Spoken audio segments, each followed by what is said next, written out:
We are live. Okay.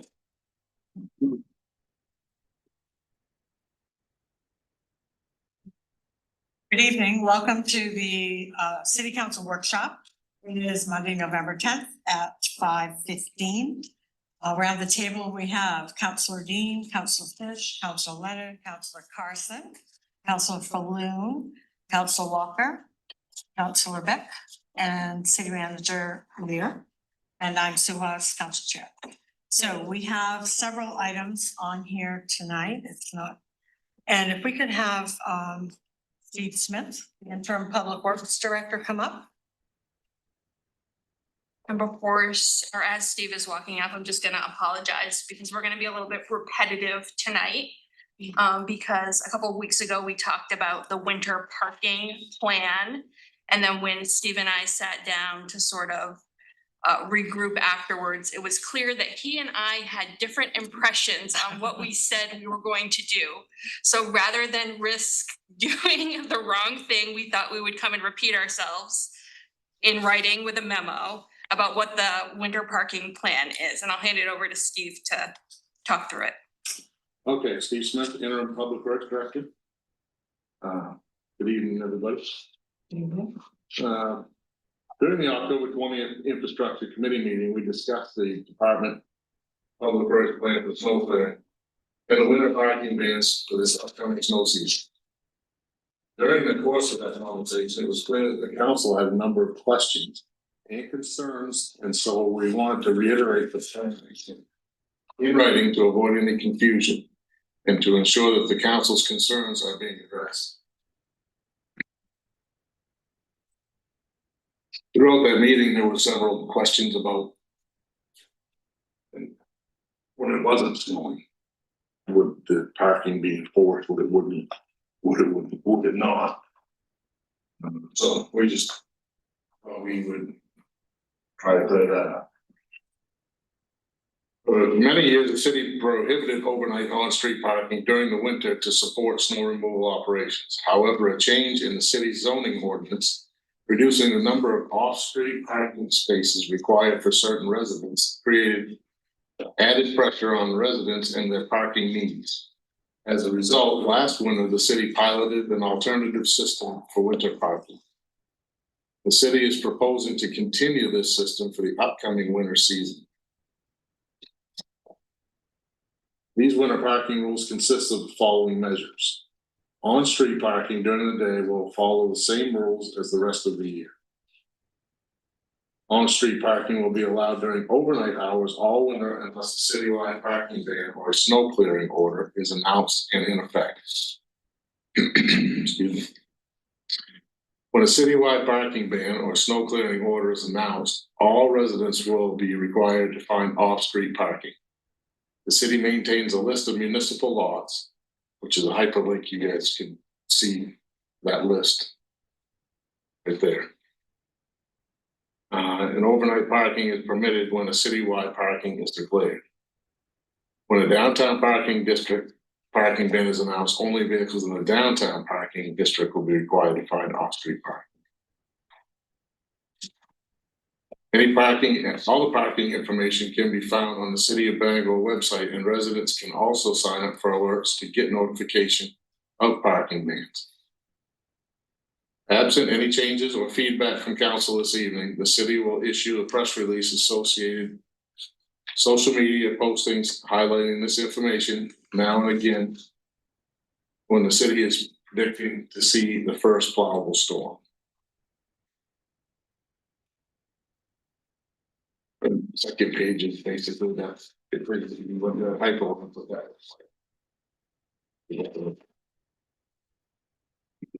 Puts off every place you can park off the street. Those are the municipal lots that they can use. Okay, thank you. And so, like I said, this conversation is driven by my fear that we weren't clear last time. I just didn't want there to be any confusion or unexpected outcomes. So if there aren't any additional questions, I know we talked about this extensively. My one question is, so there's no odd even. Odd even is, The odd even is still in place it is during the day. during the day. But at night, do you follow the odd even? or It does not? follow the odd even. It does. Yes. I wasn't in on this discussion last time, but I remember last year there were some issues of citizens feeling they didn't get notification until it was too late that there was a ban. Some got towed, some didn't know where to park. Have we tightened up our communication so that they get some earlier notification? I mean, technically, we all should be watching the weather. We live in Maine, and if they predict, then we should be doing something, but unfortunately, some people got caught with that. We just don't want to see that happen a lot. Agreed. And we do try it as early in the day as we can. Okay. Okay. And like as you watch the weather, it changes. Oh, yeah. Moment by moment, so. I think one of our tasks when we do the press around this is hopefully gonna be to enthusiastically drive traffic to the self enrollment in the automatic alerts. I think that'd be those are the real way for folks to learn in real time so that they're not scrolling social media or, you know, the BDN to find out, although those are useful tools when it comes to your phone, that is the most surefire way. So when we do that press, we'll do some enthusiastic selling of that tool. Because really everyone should be enrolled in that. Or at least aware of it and have the option. Yeah. Yeah. Councilor Fish, you had a question. I think we talked about one of the ideas possibly being to have public service announcements with either radio or television, any of that would do that for us for free. And it might be a good opportunity to do that plug to get them to enroll. It may take a little while, but I think eventually that might be helpful. Yes, every time we call Parking Ban, we give it with every radio station and every TV station. Plus what is done through social media. I assume that's part of the, when they do like all the cancellations, is it announced with those? Yeah. Any other questions for me? Questions, concerns? Crystal ball for the weather? No. Sweet. I hope we don't have to pop parking with you for another 12 months. 12 months. Okay, Okay. thank you. Thank you. Next, we have remote meeting participation policies. David and I are gonna Oh, the tag team. co-team. All right.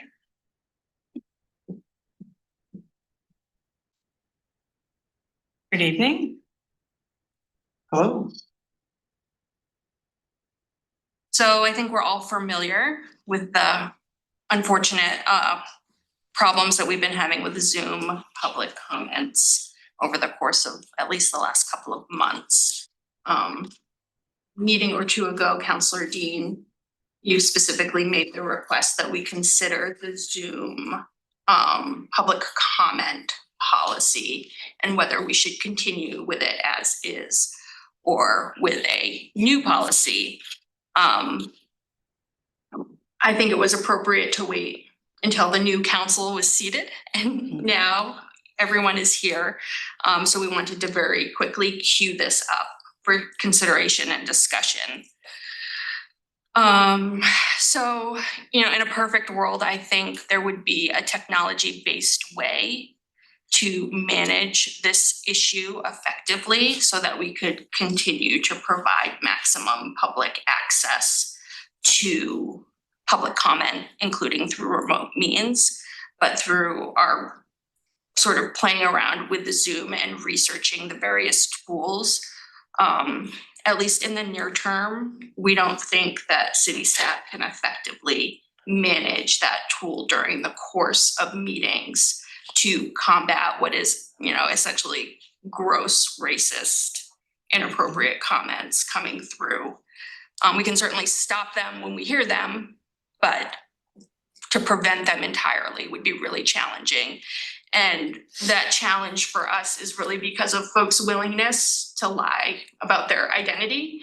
And so even registration tools through the use of AI and voice filters and video AI tools, we don't think that we're gonna be able to effectively manage that. And so the recommendation that you have in your council packet tonight is to, at least for the time being, completely discontinue doing remote public comment. Attendance would still be permitted remotely. We would still broadcast council meetings live on YouTube, and folks could attend the meetings via the Zoom app if they so wish.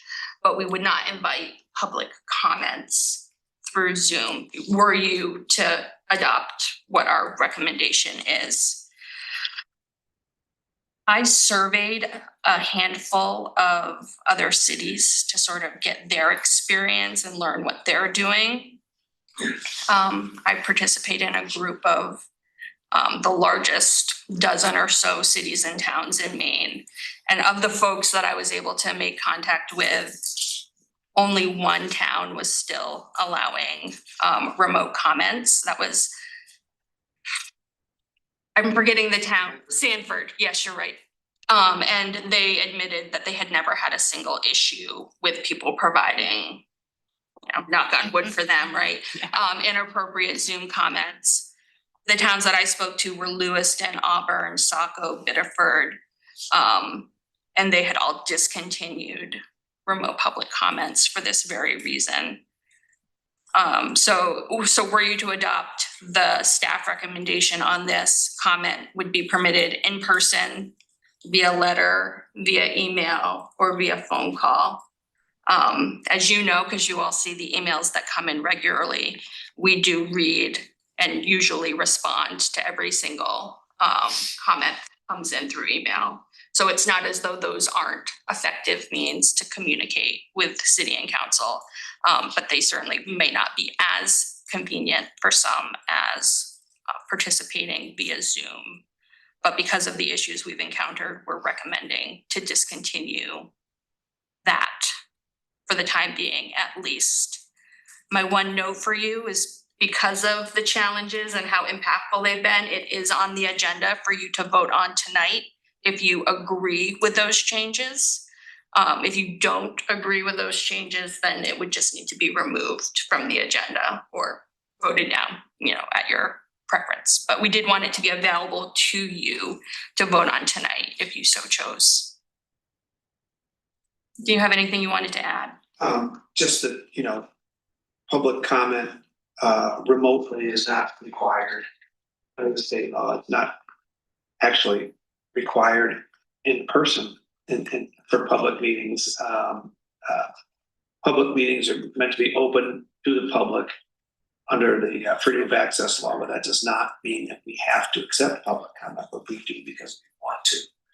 And the only thing that this FOAS, Freedom of Access Act statute, says about that is, if one of the council members is participating in the meeting via remote means, you have to allow attendance by remote means. It does not, state law does not require public participation. And if we allow public attendance via remote means every meeting, then that's not going to be a problem in terms of conflict with state law.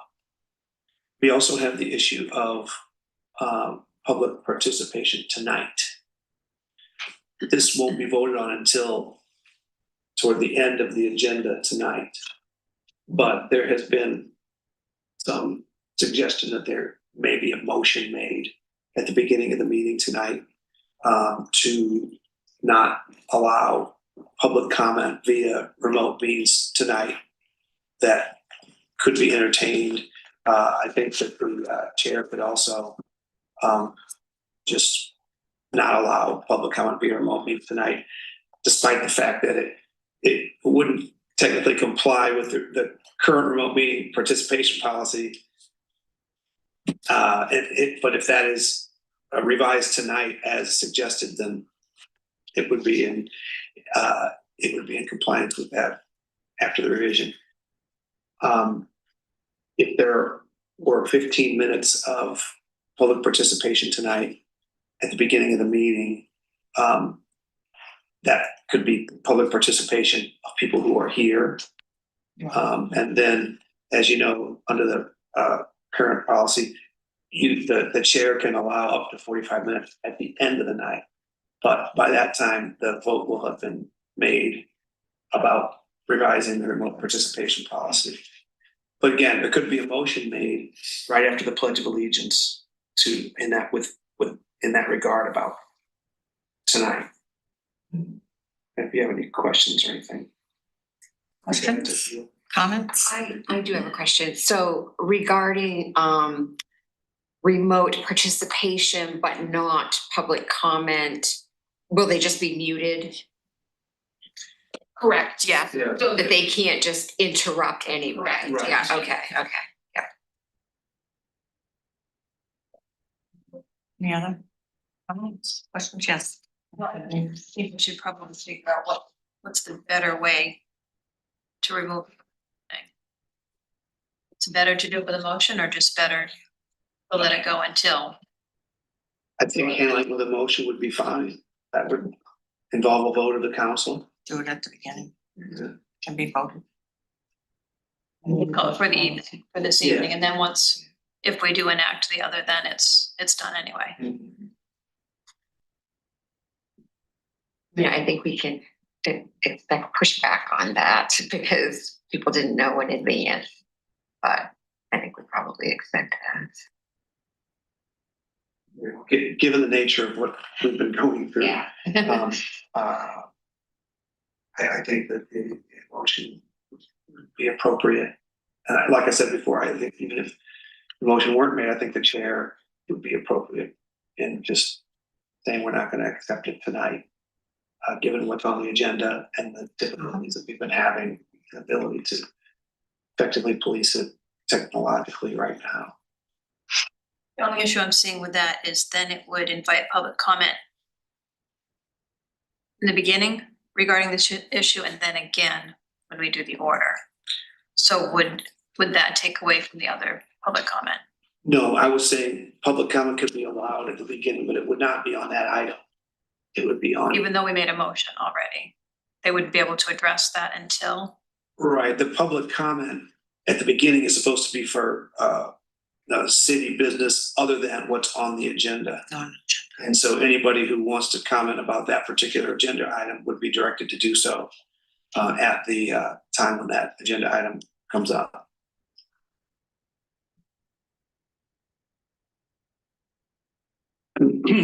Just throwing it out there, you know, at our special meeting, we reverse the order of our agenda items. Is it possible we can make a motion to just get that item out of the way? Change the order. We could. A motion. Yeah. And then the other piece of it is, you know, a bunch of like, hate the idea is, as we all do, of taking away accessibility, you know, for the folks who want to use it for actual city business. I agree that this is just too much to manage. It's a distraction and it's taken away from the job we have to do. Something to think about, and I'd be in favor of, is could we task our advisory committee on racial equity, inclusion, and human rights to just keep tabs on how it's affecting people? Because that might be an education opportunity about the other ways to reach us through email, through other things. But just to kind of just keep tabs on how it's affecting people who want to use it for city business, and see what the educational opportunities are there to help those folks still get to us through the other methods. Council Fish? And maybe we also can reach out to the community to have them address us themselves about if it's affected them with their communication. If there's any handicaps of them not being able to communicate better with us, if we do remove the public comment. And even if we move it up on the agenda, would we still have to first say, because usually the very first thing we do is allow public comment. So should we still, how would we address that still? If we did it by motion, we could do the motion right after the Pledge of Allegiance. Counselor Fish, if I could, I wanted to mention one thing. The the policy as drafted would permit someone to request a reasonable accommodation and do public comment remotely. So if someone reached out to our reasonable accommodation coordinator and said, this is my issue for this reason I cannot come, we would permit them theoretically, if they approved it, if it was a reasonable request, we would allow it.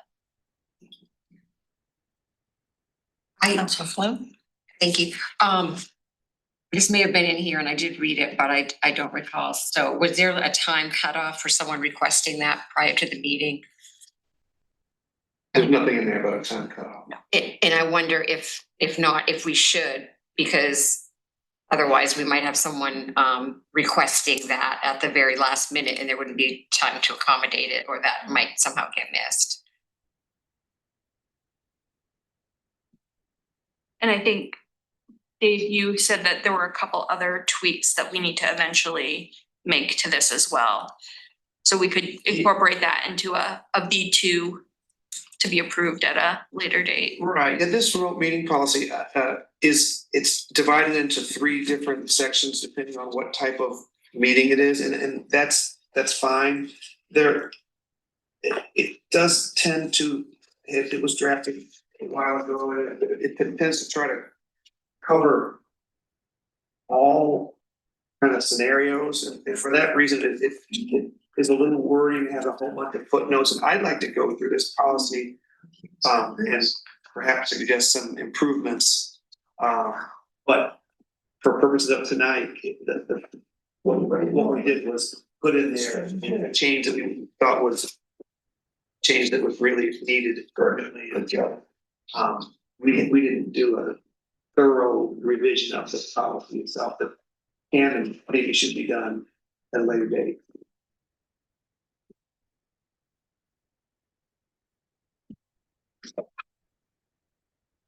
This policy is pretty much pre-COVID, right? It's the one we had prior to COVID, before we changed some things for remote. It was drafted before I was here. Yeah. I came in during COVID. Okay, so going back to what we originally were doing with some changes, but any other comments, questions? Okay. Seeing none, I guess we'll be talking about it later. Next, we have the warming centers on here, and I believe Jen should be at the table. Yes. You need a bigger table, right?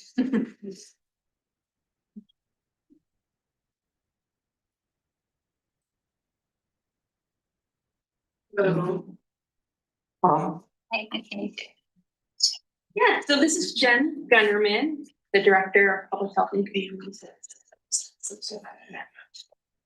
Nice to meet you. So I can provide an update on warming shelters. So the last time that we met, we were doing a one-time allocation of, we were doing an allocation of $60,000 from our one-time payment from Maine DHHS General Assistance. This payment was, so for those who are new to General Assistance, we run General Assistance out of our department, and we cover things such as housing, food, medication, some other basic needs. The city pays 30% of general assistance and the state pays another 70%. We received a check about a month ago, which was a one-time payment from DHHS to sort of offset some of that 30%. It was not expected. It was nothing we applied for. It literally just arrived. And so the proposal that we presented at the time was there were a shortage of warming shelter center beds overnight. And the proposal was that we use about $60,000 of that one-time funding to support warming centers. We got that number in a couple of different ways. One, we had done a little bit of background asking one of the previous warming shelters, like, what's the minimum you need to run a warming shelter? And they gave the number 30,000. So we doubled that. The other thing that we looked at is how much general assistance typically pays for an emergency shelter bed. So we used those numbers to kind of come up with the 60,000. The city council approved those $60,000 to be put to that use. And we immediately launched an application process for any organization that wanted to come forward and apply for up to $60,000. We received 2 applications, one from the Brick Church, one from Together Place. The application included things such as, what is your staffing plan? Do you actually own the building? What are your policies? And what is your overall budget? For both applications, the overall budget to run a warming shelter it's not, I mean, it shouldn't surprise. It's a pretty heavy financial task to take on. And both organizations in their budget asked for the full $60,000. This was a huge learning lesson for us to understand what it really takes to put on a warming shelter, everything from the cost of heat, to the cots, to the beds, to the upgrades that need to be made within the building, as well as stipends for paying for people's time. So what we decided was that both applications, we then went back with some follow-up questions. We asked questions such as, if you didn't get, so while each organization was asking for the 60,000, it meant that they still had some money that they needed to find funding for on their own. So we went back and asked, have you secured that other funding? If you haven't secured that other funding, what would that mean for the number of beds? Would you be able to, like, what's the implications? And then we also asked a follow-up question is, does the organization overall, separate from the warming shelter, have the financial stability to be in place at least through the end of April? What we didn't want was to engage with an organization that didn't have the financial capabilities for the organization to last until April. They both responded positively. We were very happy with the results that we received from both those organizations.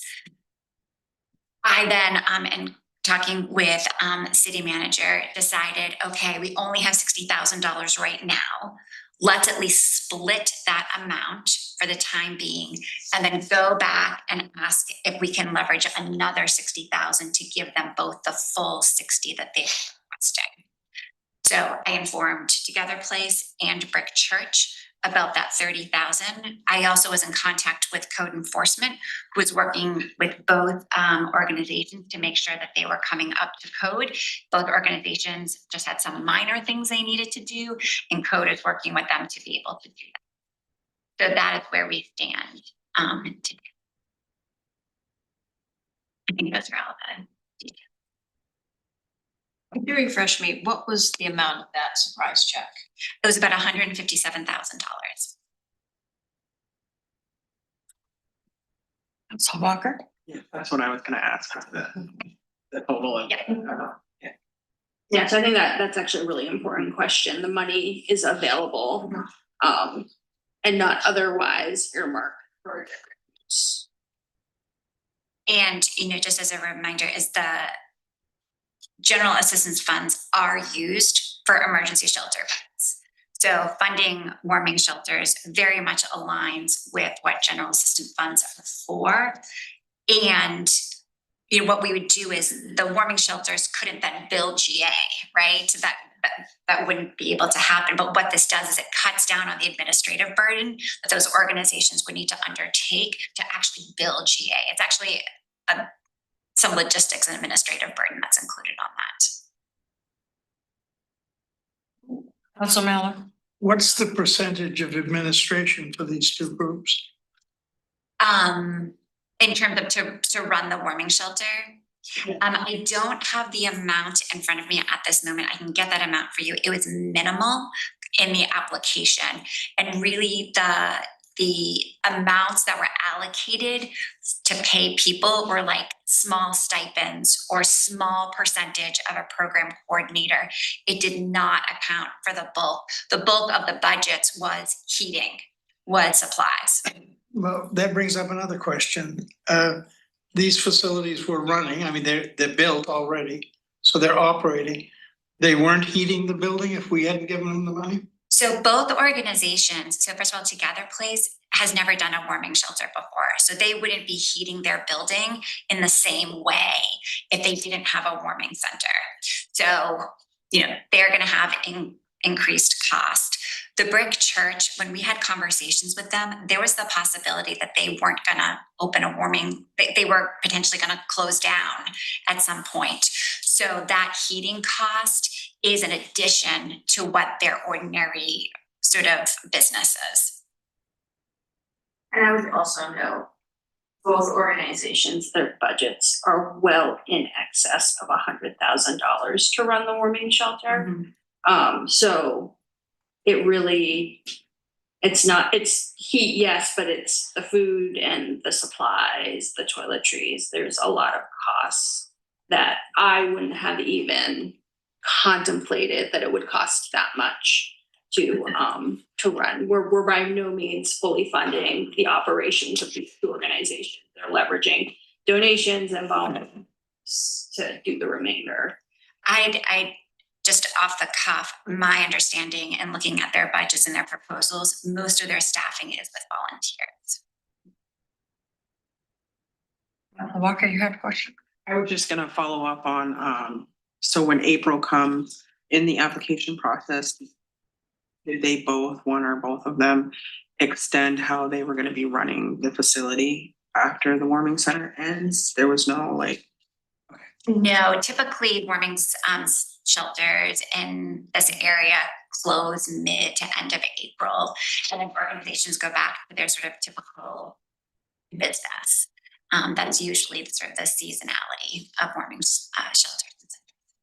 And just for the new counselors, just to complete the picture, Bangor Area Homeless Shelter used to have warming, I wouldn't say a shelter overnight. People could go into that space and sit at a table. They are no longer having that. They increased the number of beds that they have. So we lost some beds there. And then the Hope House, which is a low barrier shelter, they are pretty much at their maximum most nights, but we continue to link people to that resources.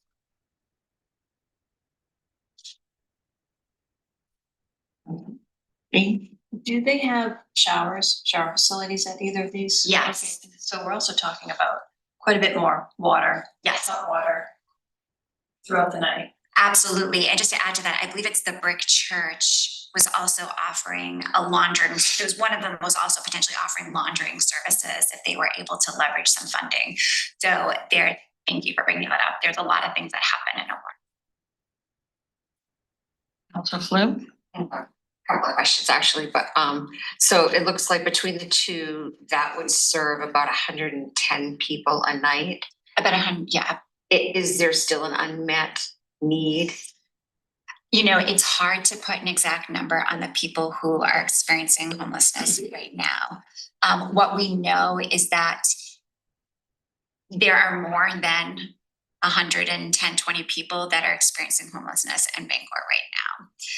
It will fill a great need. We also know that there's some people who may choose not to go into shelter because of other life consequences. The one other piece is that by offering another facility, oftentimes what can happen is a person may violate a policy in one warming center and they may have to be told you can't be here for a couple of days until things can cool down a little bit. This now offers another place that it can go. So there's the ability to have a little bit of movement if need be. And one more question. And I don't know if this is a question for you or somebody else, but is there, I know we weren't expecting this money. Is there something that we're gonna be doing without I know we have this need right now, right in front of us, and this is an urgent need. Are there other urgent needs as well that we're aware of? I can just speak for my department, and what I can say is my experience is that putting it towards the warming centers is the best return on investment with this money at this time. Council Fish? So this money that came back to GA, it was different than what we're usually on the 70% that we get. Was it intended, what was it intended to be used for? We just received a letter that said you have these funds that to help offset potentially some, I didn't even go into that details. It just said, here's the one-time general assistance check from me DHHS for fiscal year. I think it was 24.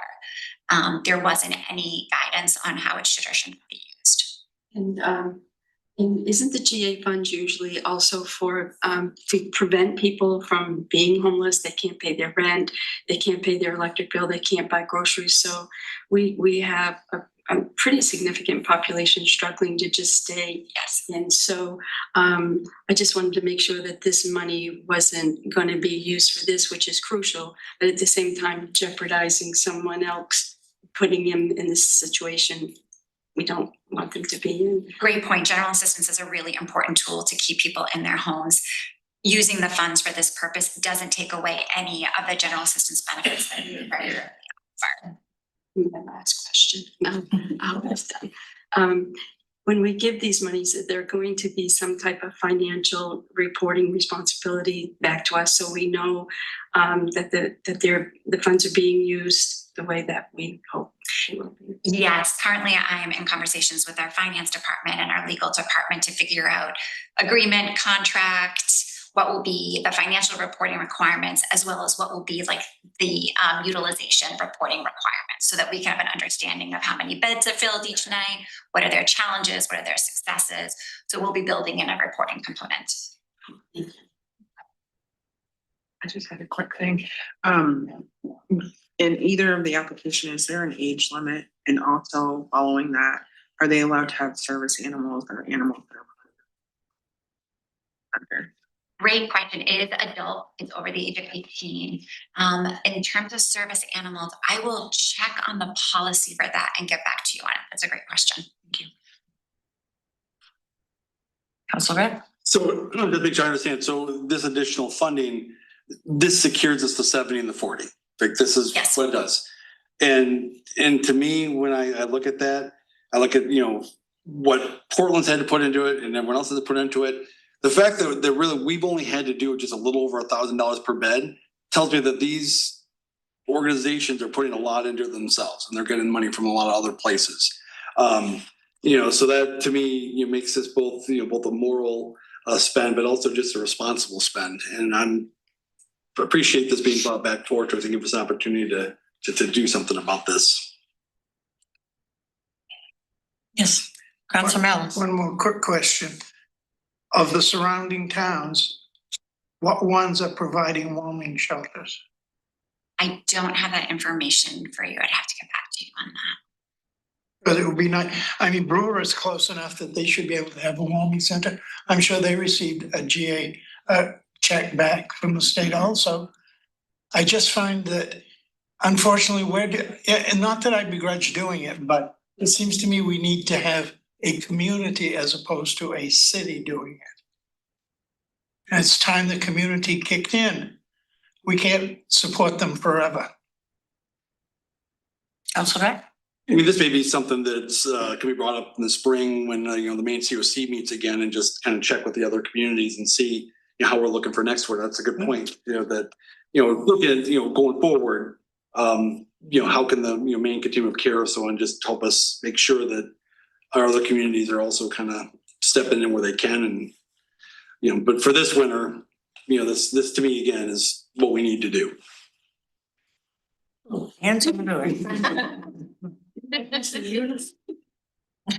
Council Dean. I think we also have to remember that the size of the check is directly proportional to the amount of GA that a town has used. So we are using considerable more, so we're getting more. So these other towns may not have the funds because they haven't been utilizing it. So if they could start utilizing it, they might see a better return. Ever since that I've started here, there's been an ongoing conversation of how municipalities take responsibility and ownership for their residents. Counselor Fish? I think it was mentioned recently by Councilor Beck and Councilor Leonard, and I think all of us at some point have mentioned, and maybe we can pick this conversation up and put it on a workshop agenda, how we can better coordinate with all the outreach services we have. And I was just looking at the ARPA money and going back over the minutes, and with all of the outreach programs that are out there and all of the nonprofits and we have tried to do as a city, we still don't seem to have our act together. It's not your fault. I just think that if we could coordinate better somehow, maybe this could be the year of progress where we could focus on this and take up even less time with us so we can look at things about economic development, things that could bring us more money. So we might have more monies to be able to dedicate to the vulnerable communities, but we just don't seem to be we don't seem to process, flow and coordinate, collaborate as best that we can. And it takes up a lot of time. You know, we have Parks and Rec involved, we have police and fire, we have, you know, on our agenda every week, several for a community of, you know, it is a lot, 100 to 2, but it seems like that population is controlling us. We're not controlling the issue. The issue is controlling us. So I would really like to see us work hard about trying to come up with something that, so we don't have a crisis of people out on the street in the wintertime. Other questions, comments? So this is on your agenda tonight for first reading. I'm sure you saw an email from city solicitor with language if you were to want to waive 2 readings and vote on it tonight.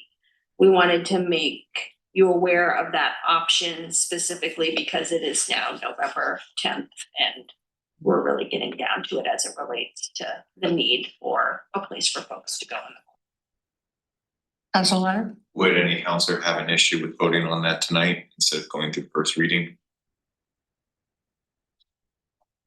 Would you have an issue?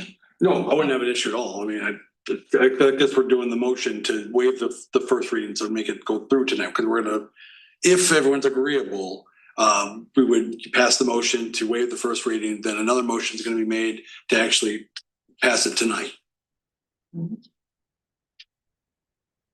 I'm seeing a lot of head nods in the affirmative, so this is, yes, getting cold. It is getting cold. Snowed for 30 seconds in Belfast on Sunday and I got really hot.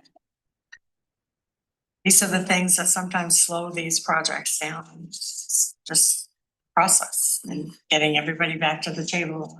So, yes, and look at that tonight. Yes. Would it be appropriate to say thank you? We asked for urgency, we got urgency, and this is something that was, everyone at this table was worried about it, and it's getting done. So thank you. Thank you. Thank yous are always appropriate. They're so few and far between sometimes. Okay. Next, we have manager updates. So for manager updates, I was really just gonna talk through the continued impact of the federal shutdown on city operations. Which I haven't looked at the news for maybe 4 or 5 hours, so I don't know what the current status is of the shutdown, although it sounds like maybe there's movement. But at least up to now, there have been continuing impacts on city operations, primarily with respect to public health and the airport. Those are really the 2 places where the shutdown is having an impact. In the public health realm, there are 2 major potential impacts, and Jen is welcome to come back up if I misspeak or she has anything to add. The first, of course, being SNAP.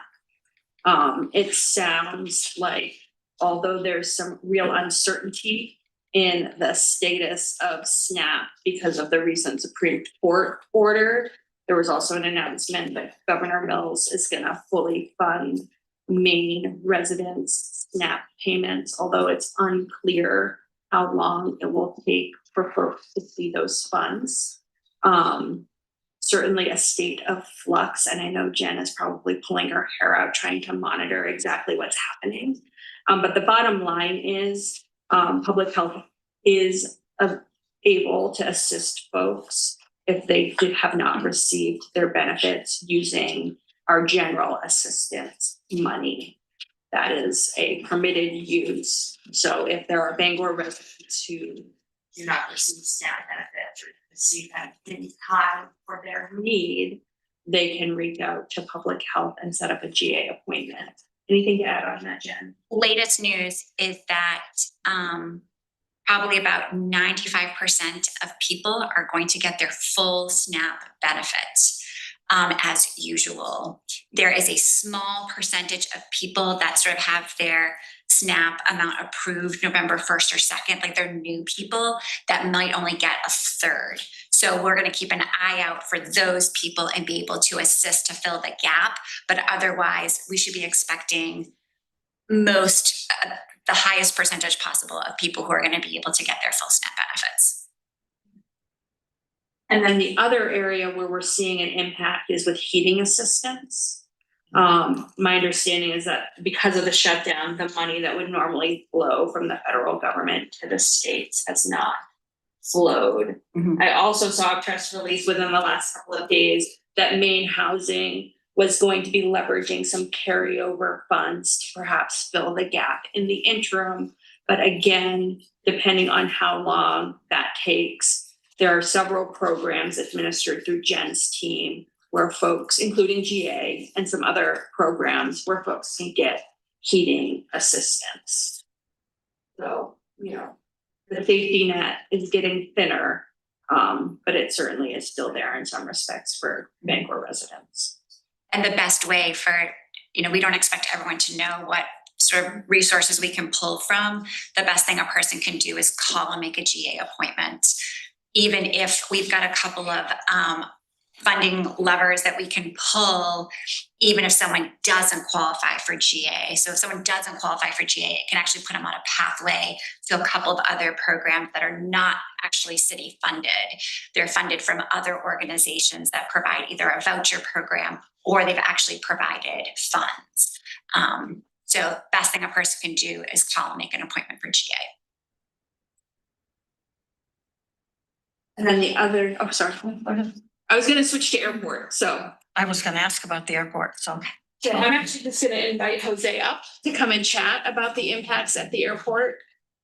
Another situation where there's hourly changes. So everyone, this is our airport director, Jose Saavedra. Is that correct pronunciation? Good evening, everyone. This is Saavedra, Airport Director.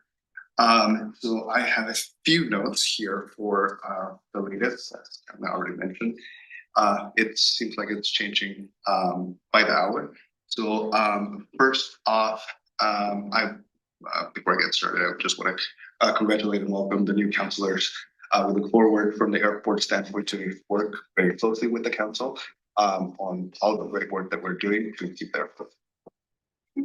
So switching gears to what we are seeing. So I think it's probably useful to provide a little bit of context of why is it that the federal government plays such an important role at the airport. So the airport receives upwards of 95% of funds for some capital improvement projects. And so over the last couple of years, the airport has received over $70 million worth of funds and federal grants on our runway rehabilitation project, the terminal connector project, and the upcoming rehabilitation of the primary taxiway alpha.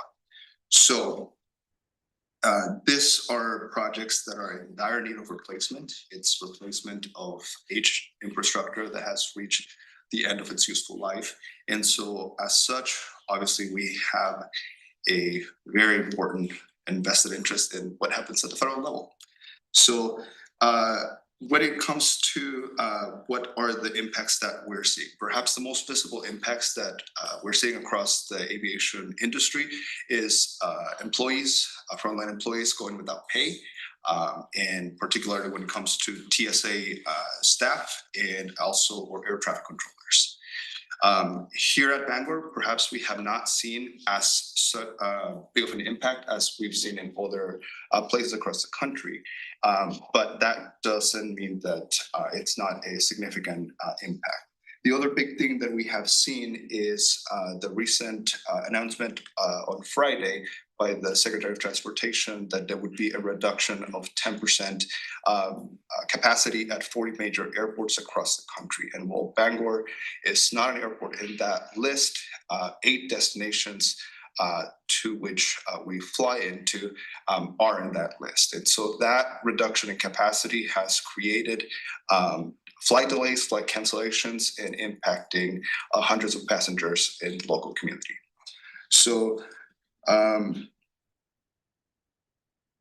those are the most visible impacts that we have seen. But I think that one of the key things to consider is what are those impacts that are not as visible. And I think that that's where I want to spend a little bit of time next. So the airport is currently in the process of submitting an application for passenger facility charges, which is basically our ability to collect passenger fees for capital projects, which is another source of funding. That application that we have in place is on hold, and it cannot be completed until it goes through some review processes that cannot be completed because some of the FAA employees are on furlough right now. And so our current application is set to expire in the very, very near future within the next few weeks. And so I'll be coming back to you with additional information on that. But again, that's on hold right now. Another impact that we have seen is the processing of background checks by the TSA and by the FBI. The processing time has doubled over the last few weeks. And so those processes, in order for any employee that works at the airport to obtain their clearance, have doubled. And again, that creates a impact on our ability to process people and get people into different positions, even if they're not federally funded. Anybody that works at the airport needs to have those clearances and this identification. And so that's getting on the way.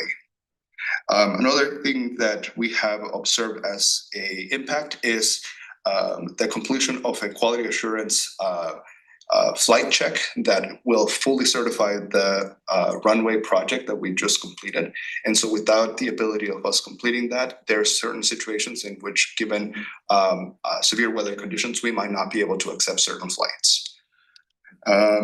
The next thing that we have observed is also some of the staff that has been furloughed at the FAA is personnel that is assigned to performing airspace obstruction determinations, which means that, again, for construction that's happening in the vicinity of the airport, if there's a determination of whether or not this crane or this structure impacts air navigation, those processes are not getting completed at this time. If I can just ask really quick, I'm so sorry to say, those furloughed employees, are they scheduled to come back when the shutdown ends, or is that still up in the air at this point? For these certain areas, my understanding is that they will be coming back. Okay. Yes. Thank you. That was it for now. Mm-hmm. And the last thing that I have here, again, the way the airport operates as a dual use airport that works very closely with the military. The airport has an agreement in which the Maine Air National Guard provides the snow removal equipment and airport personnel operates that equipment. As part of that agreement, they also maintain and repair the snow removal equipment. They've advised us that while personnel to perform the repairs is able to respond, the parts division of their functions are laid off. And so in case that, again, this is a prolonged situation, we might be in a situation in which equipment cannot get repaired because of the parts unable to be shipped here and get here. So that kind of captures a lot of the big picture impacts that we have seen. And so I'll pause for a moment before I go on to the last note that I have. Any other questions? Go you, Council Fish. How do you hear or have any thoughts on how the people that haven't been paid, how they're getting along, what, you know, how are they being able to keep fuel on their things and put food on their table? What are you hearing about these employees? Has there been any assistance the city's been able to provide or anything that they could do to help?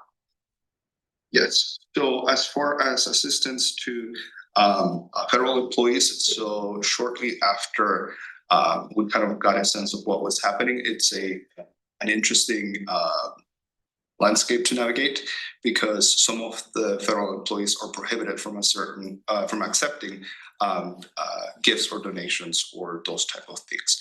So the airport worked closely with some of our partners to create a deposit site in which we had many people interested in providing and having supplies available for federal employees as active. And so we set up a staging area where we are collecting and then a separate site where we're distributing, or not rather than distributing, leaving it open for the public in a specified location to take advantage of those options. Okay.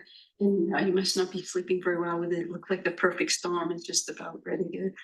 So hopefully this will be better soon. Yeah. Council Leonard, you had your hand up. The flights that are going to be impacted because of the 10% reduction in air travel. So obviously, we're directly not going to be impacted by that, but I guess a two-part question. One, how many of our flights percentage-wise are going to be affected by that impact? And two, if they are impacted severely, how long are those impacts going to occur to a point where we might even have to either reschedule or just disconnect those connections altogether, if that's even something that you're considering?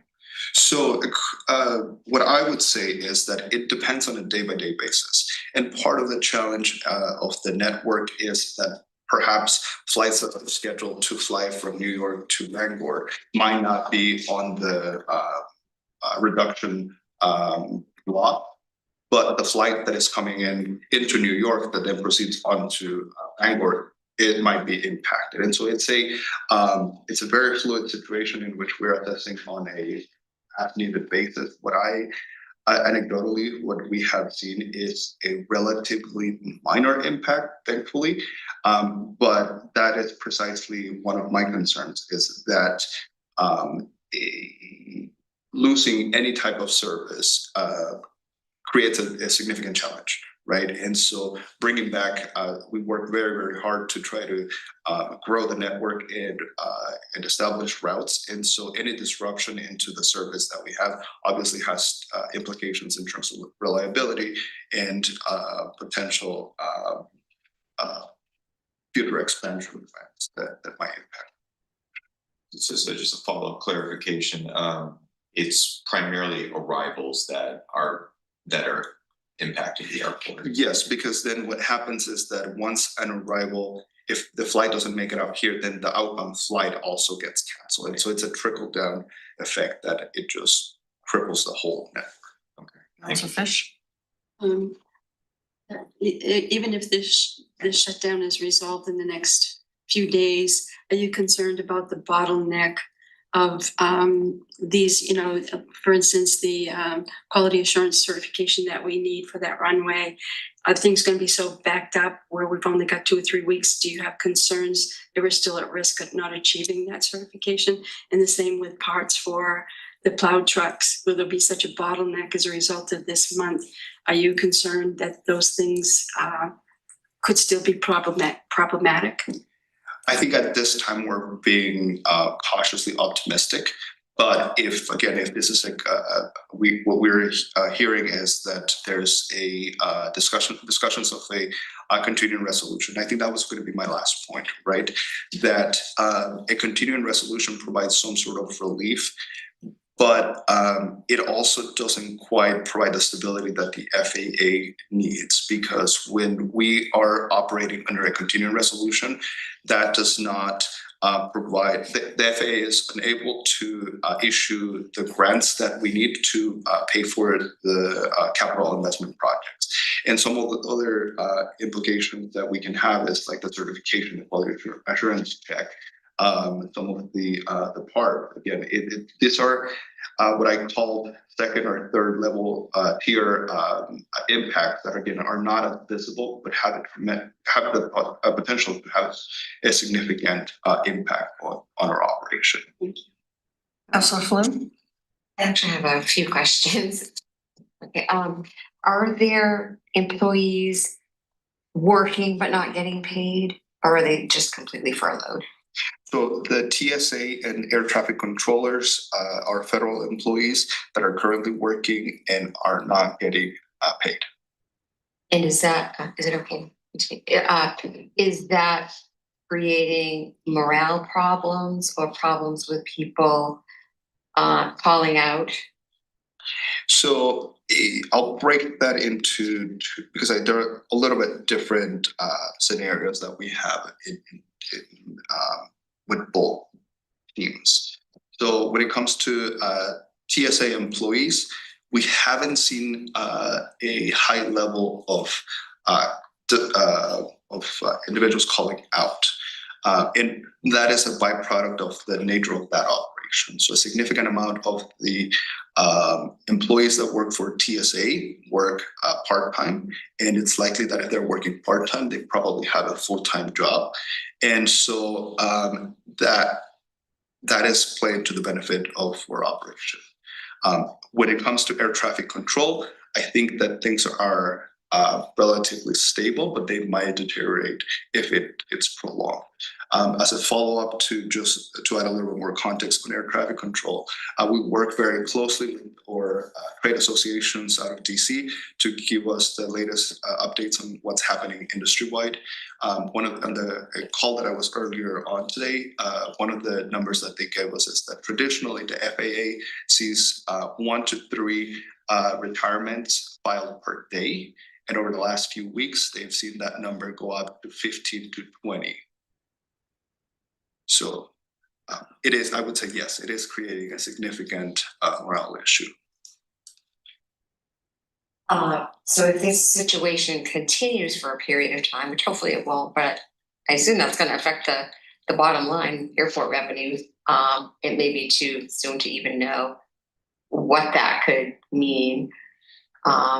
But do you have any indications of what it could mean, or for the airport going forward? So I think that again, because the situation is so fluid and it looks like there might be some sort of relief, whether it's temporary or something more permanent. At this time, I think, again, we're being cautiously optimistic on that. But the moment we start seeing major flight cancellations, that we start seeing any sort of major disruptions into the system, it has the potential to do that. The airport is a $21 million operating enterprise fund, which means that our revenues come from a variety of different factors. Half of our revenue comes from fuel sales. So again, the lack of aircraft coming in creates a financial challenge to the airport. We also generate close to $5 million in parking. If passengers are not flying out, people are not parking at the airport. We generate revenue by landing fees. We generate revenue by the services that we provide to aircraft. So it's an interlocked system that if one domino piece falls, a lot of them will fall.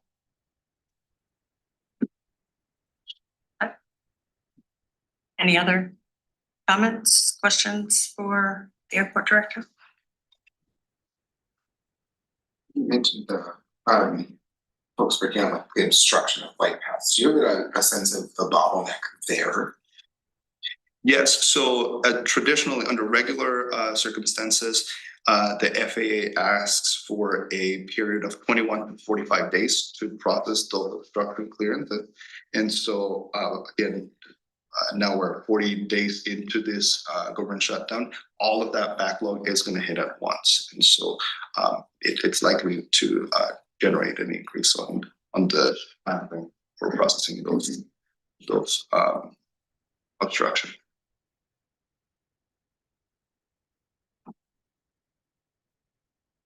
Anything else? Okay, Thank you. thank you. Thank you, Listen. Okay, next I believe we have the executive session, so I would entertain motions.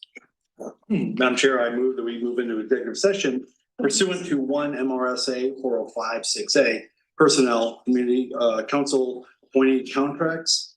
Executive session for one MRSA 4056D AFS SCME Local 92608 BIA ramp attendants and shift leads, as well as one MRSA 4056D AFSCME Local 926 BIA dispatch. Second. Okay, moved and seconded, that we go into executive session. So we are in, we will be going